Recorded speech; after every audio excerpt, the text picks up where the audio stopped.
Iran এক মহান বিজয় অর্জন করেছে এমন দৃঢ় ঘোষণা দিয়েছে দেশটির সর্বোচ্চ জাতীয় নিরাপত্তা পরিষদ। তাদের ভাষ্য অনুযায়ী ইরানি জাতির অদম্য সাহসিকতা ও প্রতিরোধের সামনে শত্রুপক্ষ শেষ পর্যন্ত চূড়ান্তভাবে পরাজয়ের মুখে পড়েছে।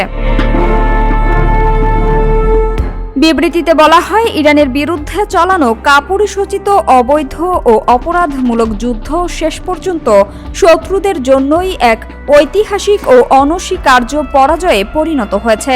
পরিষদের দাবি, এই সংঘাতে ইরান শুধু টিকে থাকেনি, বরং কৌশলগতভাবে একটি বড় বিজয় ছিনিয়ে এনেছে। যুদ্ধবিরতির ঘোষণা আসার পরপরই রাজধানী তেহরান সহ দেশের বিভিন্ন এলাকায় শুরু হয় উল্লাস। রাতভর মানুষ রাস্তায় নেমে উদযাপন করে এই ঘোষণাকে। সেই সঙ্গে যুক্তরাষ্ট্র ও ইসরায়েলের বিরুদ্ধে স্লোগানে উত্তাল হয়ে ওঠে নগরীর পরিবেশ।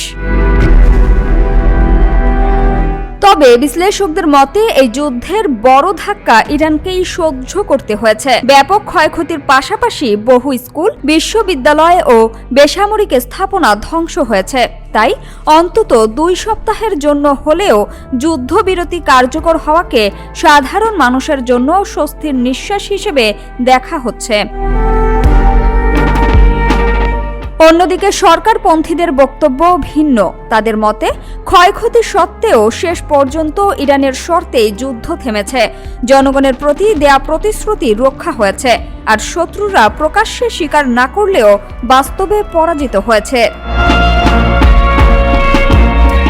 সামিয়া সুলতানা, ঢাকা ওয়াচ।